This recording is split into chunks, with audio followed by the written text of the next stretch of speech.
आपण पाहता एबीपी माझा. थेट जाऊयात नवी दिल्लीमध्ये. लोकसभेसाठी भाजपचा जाहीरनामा प्रकाशित होतोय. आदरणीय अमित जी शाह, हमारी भारत सरकार की विदेश मंत्री बहन सुषमा देव, भारत सरकार के वित्त मंत्री श्रीमान अरुण जेटली जी,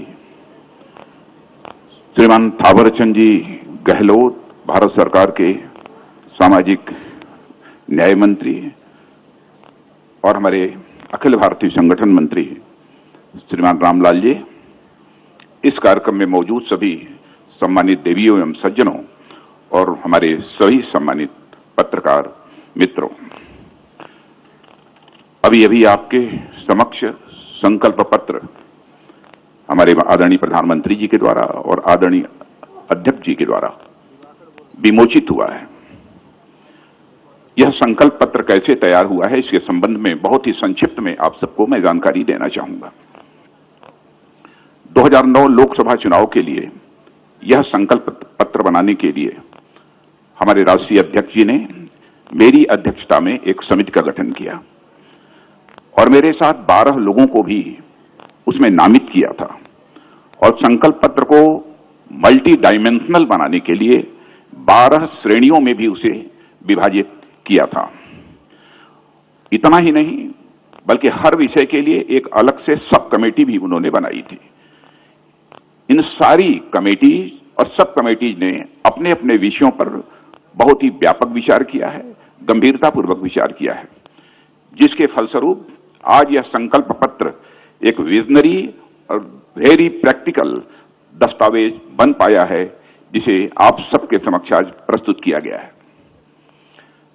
मित्रों, इस संकल्प पत्र के माध्यम से हम नए भारत के निर्माण में 130 करोड़ देशवासियों की आकांक्षाओं को विजन डॉक्यूमेंट के रूप में प्रस्तुत कर रहे हैं।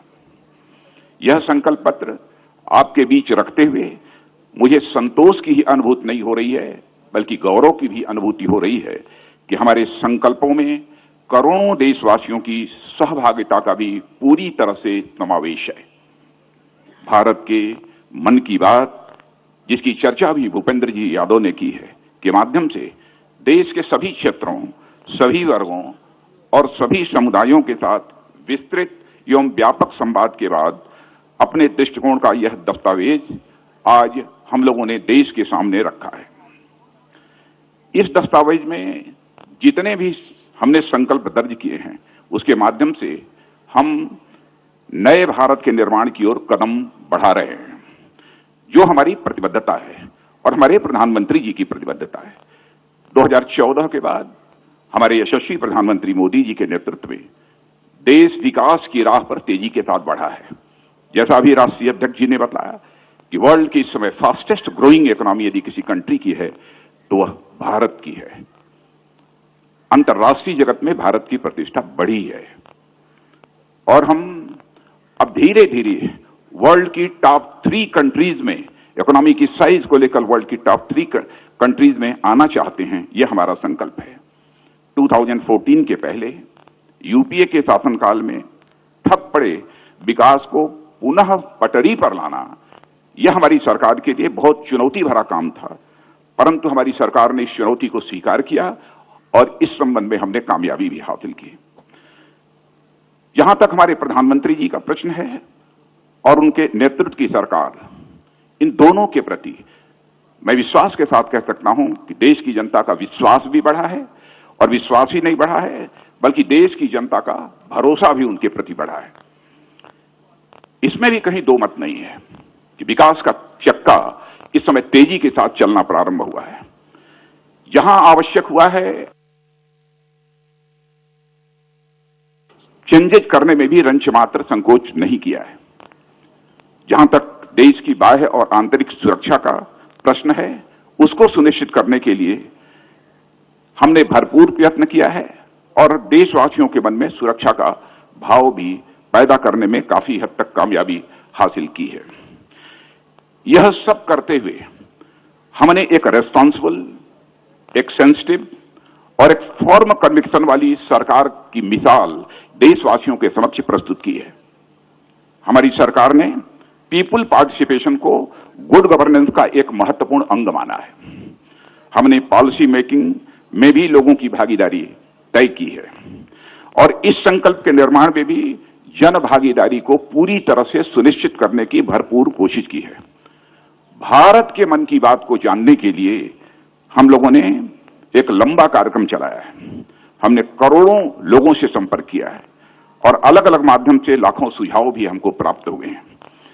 लगभग 300 रथ, लगभग 7,700 सुझाव पेटियां और 110 से अधिक संवाद कार्यक्रम और 4,000 से अधिक भारत के मन की बात के कार्यक्रम यह संपन्न हुए हैं। इतना ही नहीं, हम लोगों ने सोशल मीडिया का भी सहारा लिया है। सोशल मीडिया के माध्यम से भी लोगों के मन की बात को समझने की हम लोगों ने अपनी तरफ से भरपूर कोशिश की है।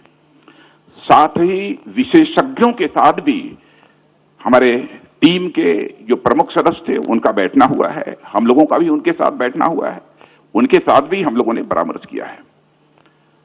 जहां तक इस संकल्प पत्र का प्रश्न है, हमारा संकल्प पत्र पिछले 5 वर्षों की उपलब्धियों को आधार मानकर अगले 5 साल में हम आगे ले जाने के लिए देश को हम अपना यह दृष्टि पत्र आज प्रस्तुत हम लोगों ने किया है। 130 करोड़ देशवासियों की आकांक्षा को पूरा करने वाला यह हमारा संकल्प पत्र है। आजादी के 75 वर्ष पूरे होने पर जिस नए भारत के निर्माण के प्रति हमारी सरकार की प्रतिबद्धता है, उसे दोहराते हुए यह संकल्प पत्र आज आदरणीय प्रधानमंत्री जी की, आदरणीय अध्यक्ष जी के द्वारा देश को समर्पित किया गया है। मित्रों, मैं यह भी कहना चाहूंगा, जब भी चुनाव होते हैं, बराबर घोषणा पत्र और तरह तरह के नामों से माने मैनिफेस्टो हर राजनीतिक पार्टी के द्वारा जारी किया जाता है। इतना ही नहीं, चुनावों के द्वारा राजनीतिक पार्टी के नेताओं के द्वारा लोगों से तरह तरह के वादे किए जाते। जो भी वादे नेताओं के द्वारा पहले किए गए, शायद वह आंशिक रूप से पूरे हो गए होते तो आज हमारा भारत दुनिया का सबसे ताकतवर देश बन गया होता, हमारा भारत दुनिया का धनवान देश बन गया होता। नेताओं की कृति और कथन, वर्ड्स और डीड्स, इनमें अंतर होने के कारण ही भारत में एक विश्वास का संकट, क्राइसिस ऑफ क्रेडिबिलिटी पैदा हुई है। और मैं कहना चाहूंगा कि हमारे प्रधानमंत्री जी का बार बार आग्रह रहता है कि भारत की राजनीति में जो है क्राइसिस ऑफ क्रेडिबिलिटी पैदा हुई है, इसको भी हमें चुनौती के रूप में स्वीकार करना है। और मैं कह सकता हूं कि 2014 में जो हम लोगों ने घोषणा पत्र जारी किया था, उसमें मैं पार्टी का राष्ट्रीय अध्यक्ष था। हमारे प्रधानमंत्री जी के नेतृत्व में इस सरकार ने उसे पूरा करने की अपनी तय भरपूर कोशिश की है। जो कहा था उसे किया था, यानी क्राइसिस ऑफ क्रेडिबिलिटी को हम लोगों ने चुनौती के रूप में स्वीकार किया है और हम उस पर विजय प्राप्त करने में भी कामयाब रहे हैं। मैं इस संकल्प पत्र के कुछ प्रमुख बिंदुओं की तरफ आपका ध्यान आकर्षित करना चाहूंगा। विस्तार में यदि मैं जाऊंगा तो लंबा समय लगेगा। जहां तक इस संकल्प पत्र का प्रश्न है, यह वेबसाइट पर अपलोड हो चुका है, आप लोगों तक थोड़ी ही देर में पहुंच जाएगा या पहुंच गया होगा। राष्ट्रवाद के प्रति हमारी पूरी प्रतिबद्धता है और इतना ही नहीं, आतंकवाद का जहां तक प्रश्न है, उसके प्रति हमारी जीरो टॉलरेंस की पॉलिसी थी, है और जब तक आतंकवाद समाप्त नहीं होगा तब तक हमारी यह जीरो टॉलरेंस की पॉलिसी आतंकवाद के प्रति रहेगी। यूनिफॉर्म सिविल कोड, इसके प्रति, इसको लागू करने के प्रति हमारी प्रतिबद्धता थी, है, इस काम को करेंगे। भारत में होने वाले इनफिल्ट्रेशन, अवैध घुसपैठ को रोकने के लिए जितनी भी सख्ती करनी होगी हम वो सख्ती करेंगे, लेकिन घुसपैठ को पूरी तरह से रोकेंगे। सिटीजनशिप अमेंडमेंट बिल के बारे में भी स्पष्ट करना चाहता हूं कि बिल्कुल 2 टूक शब्दों में सिटीजनशिप अमेंडमेंट बिल को हम संसद के दोनों सदनों से पास कराएंगे और उसे हम लागू करेंगे। लेकिन यह भी आश्वस्त करना चाहते हैं, हम किसी भी राज्य की, चाहे कल्चरल हो अथवा लिंग्विस्टिक हो, आइडेंटिटी पर आंच नहीं आने देंगे। जो भी उनकी पहचान है उसकी पूरी तरह हम प्रिजर्व करेंगे उसे, और उसे हम पूरी तरह से प्रोटेक्ट करेंगे। सब मिला जुला कर कहना हो तो मैं कह सकता हूं कि देश की सुरक्षा के साथ हमारी सरकार किसी भी सूरत में समझौता नहीं करेगी। राम मंदिर का जहां तक प्रश्न है, पिछले चुनावी घोषणा पत्र में भी हम लोगों ने जो संकल्प किया था उसी संकल्प को हम दोहराते हैं। सभी संभावनाओं को तलाश करेंगे और हमारा यह प्रयत्न होगा कि जल्दी से जल्दी सौहार्दपूर्ण वातावरण में भव्य राम मंदिर का निर्माण हो जाए। मैं यहां पर जो इस देश का सबसे बड़ा प्रोड्यूसर और सबसे बड़ा कंज्यूमर है, फार्मर, उसके बारे में कहना चाहूंगा। हमारे प्रधानमंत्री जी ने शासन की बागडोर संभालते ही कहा था कि हम 2022 आते आते किसानों की आमदनी दोगुना करेंगे। यह हम फिर से अपने उसी संकल्प को दोहरा रहे हैं और उस दिशा में हम 5 वर्षों में तेजी से आगे बढ़े हैं। घोषणा इस संकल्प पत्र में यह भी कहा है कि 1 लाख तक का जो क्रेडिट कार्ड पर लोन मिलता है, 1 लाख तक का क्रेडिट कार्ड पर जो लोन मिलता है, उस पर 5 वर्षों के लिए रेट ऑफ इंटरेस्ट 0% होगा, 0% ब्याज दर पर 1 लाख का वो कर्ज लेंगे। ग्रामीण क्षेत्रों का विकास, हमारी यह धारणा है कि जब तक इस देश के किसानों का विकास नहीं होगा, जब तक इस देश के गांवों का विकास नहीं होगा, तब तक सचमुच हमारे देश के विकास का जो स्वप्न है वह साकार नहीं हो पाएगा। इसीलिए दृढ़ इच्छा शक्ति का परिचय देते हुए हम लोगों ने फैसला किया है कि हमारे प्रधानमंत्री जी ने, अध्यक्ष जी ने, कि 25 लाख करोड़ तक का ग्रामीण क्षेत्र के विकास पर 5 वर्षों में खर्च करेंगे। 25 लाख करोड़। अभी हाल में ही एक किसान सम्मान निधि योजना आदरणीय प्रधानमंत्री जी के द्वारा लॉन्च की गई थी। यानी एक इनकम सपोर्ट था इस देश के किसानों के लिए। 6,000 रुपया प्रतिवर्ष जिनके पास 2 हेक्टेयर से कम की जमीन है उनको दिया जाएगा। पहली किस्त जा चुकी है, दूसरी किस्त जाने वाली है। लेकिन मैं यहां प्रशंसा करना चाहता हूं प्रधानमंत्री जी की संवेदनशीलता को। जब इनके साथ इस संकल्प पत्र को तैयार करने के लिए बैठे थे तो उन्होंने ये कहा, प्रधानमंत्री जी ने, कि मुझे कुछ अजीबोगरीब लगता है कि हम कोई भी लाभ यदि देना है तो केवल कुछ ही लोगों तक हम क्यों सीमित रखना चाहते हैं। 2 हेक्टेयर तक का ही किसान नहीं, बल्कि जो भी किसान होगा उस सभी किसानों को हम यह इनकम सपोर्ट 6,000 रुपये का देंगे। यह जो है उन्होंने कहा और उसको हम लोगों ने अपने संकल्प पत्र में शामिल किया है। सभी किसानों को यह किसान सम्मान निधि का लाभ मिलेगा। बड़ी बात यह भी हम लोगों ने फैसला किया है, आजाद भारत के इतिहास में शायद किसी ने सोचा नहीं होगा कि स्मॉल और मार्जिनल फार्मर्स, छोटे और सीमांत किसानों को पेंशन की सुविधा भी देंगे। 60 वर्ष के बाद पेंशन की सुविधा भी देंगे। राष्ट्रीय व्यापारी आयोग, हमारे देश के व्यापारी समाज की बहुत लंबे अरसे से यह मांग चली आ रही थी। आयोग बहुत सारे बन गए, लेकिन ट्रेडर्स का, बिजनेसमैन का, इनकी चिंता करने वाला अभी तक कोई आयोग नहीं बना। तो इस संकल्प पत्र में हम लोगों ने यह संकल्प लिया है कि हम राष्ट्रीय व्यापार आयोग बनाएंगे। और राष्ट्रीय व्यापार आयोग जो बनाएंगे, इनएक्टिव यह आयोग नहीं होगा, बल्कि वेरी इफेक्टिव आयोग होगा। एक ऐसा हम राष्ट्रीय व्यापारी आयोग बनाएंगे। यदि हम लघु और सीमांत किसानों को पेंशन दे रहे हैं तो अपने देश के हम अपने व्यापारियों को नहीं छोड़ सकते। इसीलिए हम लोगों ने यह भी संकल्प पत्र में कहा है कि हम देश के छोटे दुकानदारों को भी पेंशन की सुविधा 60 वर्ष के बाद मुहैया कराएंगे। समावेशी विकास, इंक्लूसिव ग्रोथ इस देश का होना चाहिए। यह हम सबकी चाहत है। समाज के सभी वर्ग, चाहे एससी हो, चाहे एसटी हो, चाहे महिला हो, दिव्यांग हो, कोई छूटे ना, सबका विकास होना चाहिए। यह इसका पूरा संकल्प हम लोगों ने अपने संकल्प पत्र में लिया है। और मैं आपसे निवेदन करूंगा कि आप जो हमारा संकल्प पत्र है उसके डिटेल में, उसके विस्तार में जाएं तो सारी चीजें आपको वहां पर मिल जाएंगे। एक संकट है, और संकट ही नहीं बल्कि वैसे देश की एक चुनौती भी मानता हूं जो समय समय पर पैदा हुआ है। रीजनल डेवलपमेंट को लेकर रीजनल इम्बैलेंस, क्षेत्रीय असंतुलन। हम लोगों ने यह तय किया है कि भारत के अंदर जो रीजनल इम्बैलेंस है उसको हम समाप्त करके ही दम लेंगे। और मैं प्रधानमंत्री जी को विशेष रूप से बधाई देना चाहता हूं।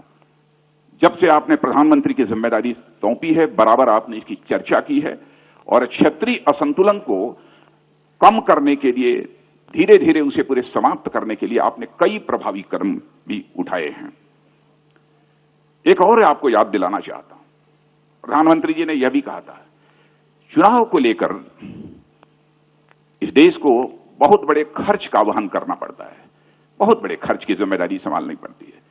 पैसा किसका खर्च होता है? जो हमारे देश के आम नागरिकों की जेब से पैसा आता है, करों के रूप में, वही खर्च होता है।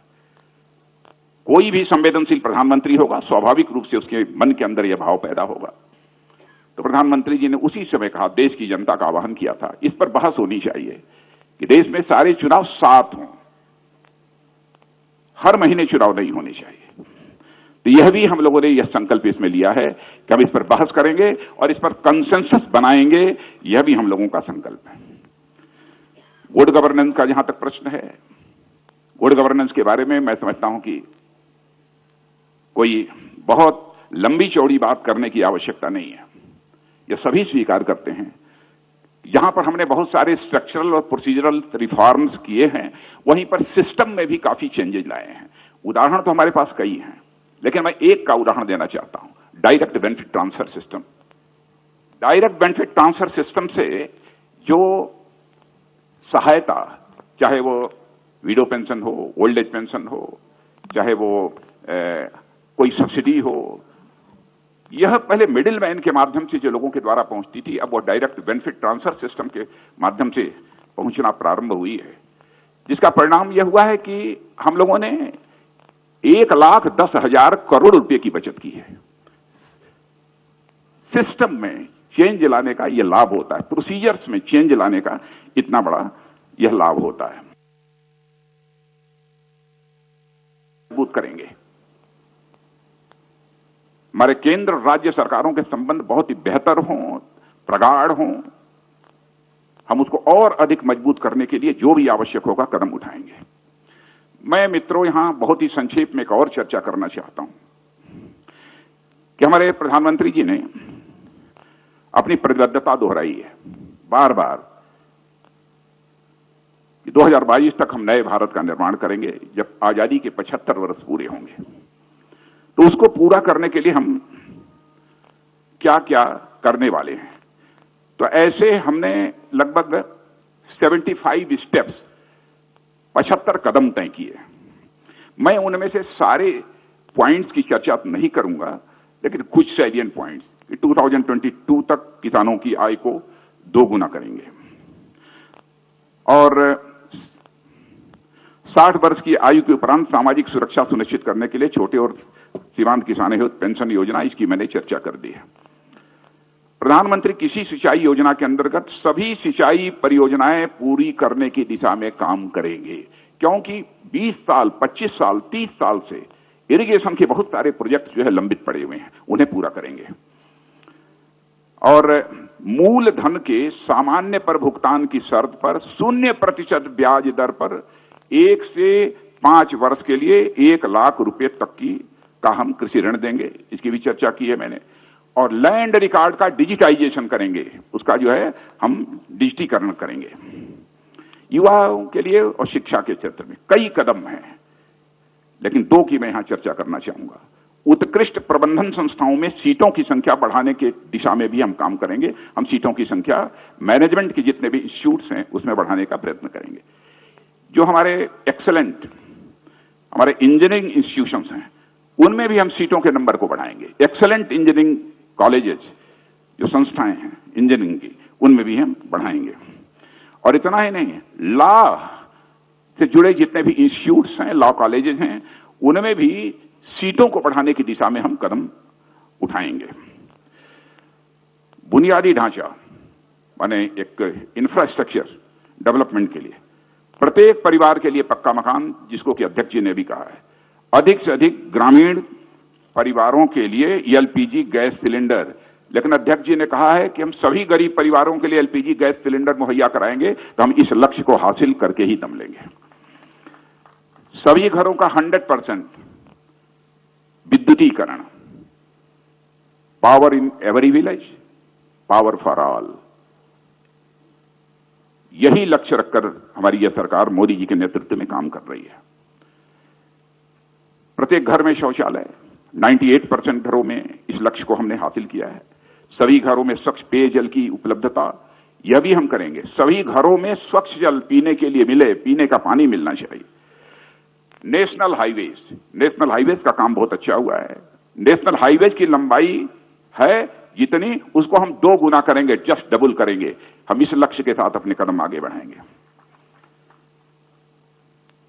और शहरों और गांवों में ODF प्लस और ODF 2+ दर्जा प्राप्त करने के लिए स्वच्छ भारत मिशन के अंतर्गत 100% कचरा संग्रह सुनिश्चित करेंगे। Waste management 175 gigawatt renewable energy, नवीकरणीय ऊर्जा क्षमता के लक्ष्य को हम प्राप्त करेंगे। रेलवे की दृष्टि से 2022 तक सभी जितने भी रेल पटरियां हैं, कोशिश यही होगी कि लगभग अधिकांश रेल पटरियों का ब्रॉड गेज में परिवर्तन हो जाए। 2020 तक यह भी हम लोगों की कोशिश होगी कि सभी रेल पटरियों का इलेक्ट्रिफिकेशन, विद्युतीकरण, वह पूरा हो जाए। हेल्थ की दृष्टि से आयुष्मान भारत के अंतर्गत 1.5 lakh health and wellness centre खोले जाएंगे। यह सिर्फ काम चल रहा है। 75 नए मेडिकल कॉलेजेस और पोस्ट ग्रेजुएट मेडिकल कॉलेजेस की भी स्थापना की जाएगी। और गरीबों के लिए उनके दरवाजे पर ही गुणवत्तापूर्ण प्राथमिक चिकित्सा सेवा सुनिश्चित करने के उद्देश्य से सभी स्वास्थ्य एवं वेलनेस केंद्रों पर टेलीमेडिसिन एवं डायग्नोस्टिक लेबोरेटरी उपलब्ध कराने का भी हम लोगों ने लक्ष्य सामने रखा है। ट्रेन्ड डॉक्टर और जनसंख्या का अनुपात आज बहुत अधिक है। डॉक्टर्स की संख्या हमारे कम है। पूरी कोशिश हम लोगों की होगी ट्रेन्ड डॉक्टर और जनसंख्या के बीच का रेशियो कम से कम 1:1400, 1:1400 हो जाए। यह हमारी ये पूरी कोशिश होगी। पोषण अभियान के अंतर्गत कुपोषण का स्तर घटाने के लिए और कुपोषण में कमी का दर तेज करने का भी लक्ष्य हम लोगों ने निर्धारित किया है। इकोनॉमी, अर्थव्यवस्था, इसका जहां तक प्रश्न है, यह बताने की आवश्यक नहीं है, सारा देश अब इसमें परिचित है। Ease of doing business ranking में भारत की रैंक और भी बेहतर बनाने का काम करेंगे, और भी बेहतर। अभी मैं बोल नहीं रहा हूं कि टॉप 20 में रहेंगे, कहां रहेंगे, लेकिन यह हमारा लक्ष्य है। अभी तक निर्यात, एक्सपोर्ट, उसको 2 गुना करने की दिशा में हमारा यह अब प्रयत्न होगा। और सूक्ष्म, मध्यम और लघु उद्योगों के लिए एक खिड़की अनुपालना एवं विवाद समाधान प्रणाली तैयार करने की दिशा में काम करेंगे। यानी हमारे MSME के जो उद्योग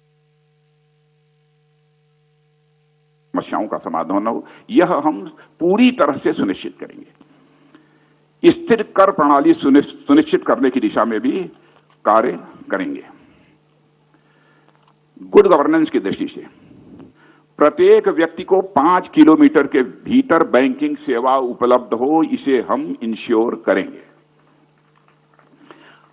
अदालतों का भी डिजिटाइजेशन का सिलसिला चल रहा है। हम इसको डिजिटाइज भी करने की कोशिश करेंगे और इसे मॉडर्नाइज भी करने की कोशिश करेंगे। डिजिटल ट्रांजैक्शन, डिजिटल लेन देन को भी हम बढ़ावा देंगे। और जहां तक सरकारी प्रक्रियाओं का प्रश्न है, उसे पूरी तरह से डिजिटल बनाएंगे। इंक्लूसिव ग्रोथ, सभी बच्चों का टीकाकरण इस काम को हुआ है, और सभी सरकारी इमारतों को सुगम बनाने का भी प्रयास करेंगे। हर आदिवासी स्वतंत्रता सेनानी, हम 6 आदिवासी स्वतंत्रता सेनानी संग्रहालयों के निर्माण का कार्य हम पूर्ण करेंगे आदिवासियों के लिए, जो उनके स्वतंत्रता सेनानी हैं। पंच तीर्थ सर्किट का विकास पूरा करने की दिशा में हम काम करेंगे। जैन समाज, छोटे दुकानदारों को प्रधानमंत्री श्रम योगी मानधन योजना में सम्मिलित करेंगे, और सभी असंगठित मजदूरों के लिए व्यापक सामाजिक सुरक्षा कवरेज के साथ बीमा, पेंशन आदि यह सब सुनिश्चित करेंगे। महिलाओं के लिए महिला कार्यबल भागीदारी दर बढ़ाने की दिशा में काम करेंगे। वैसे हमारे यहां महिलाओं का पार्टिसिपेशन, अन्य सर्विसेज की बात छोड़ दीजिए, हमारी फोर्सेस में भी बढ़ा है, काफी बढ़ा है। देखिए और अधिक आगे बढ़ाएंगे। 3 तलाक के विरुद्ध कानून बनाकर मुस्लिम महिलाओं के लिए हम न्याय सुनिश्चित करेंगे। सांस्कृतिक धरोहर 2022 तक स्वच्छ गंगा का लक्ष्य हम प्राप्त करेंगे। स्वदेश दर्शन, प्रसाद और हृदय योजना के अंतर्गत सभी परियोजनाओं के कार्य को शीघ्रता से पूरा करेंगे। सभी राष्ट्रीय संग्रहालयों के संग्रहों का डिजिटाइजेशन करेंगे। मित्रों, यह सब जो प्रमुख हमारे विजन डॉक्यूमेंट के बिंदु थे, पॉइंट्स थे, उस ओर मैंने आप सबका ध्यान आकर्षित किया है। और मैं पुनः इस बात को दोहराना चाहता हूं कि हमारी सरकार का जहां तक प्रश्न है, नरेंद्र भाई मोदी के नेतृत्व में, जैसा मैंने पहले कहा, जन सामान्य का भरोसा और विश्वास बढ़ा है। इसलिए हम जो कहा है हमने, उसे हम करके ही दम लेंगे। इसी संकल्प के साथ हम यह संकल्प पत्र देशवासियों के समक्ष प्रस्तुत कर रहे हैं। आप सबको बहुत बहुत धन्यवाद।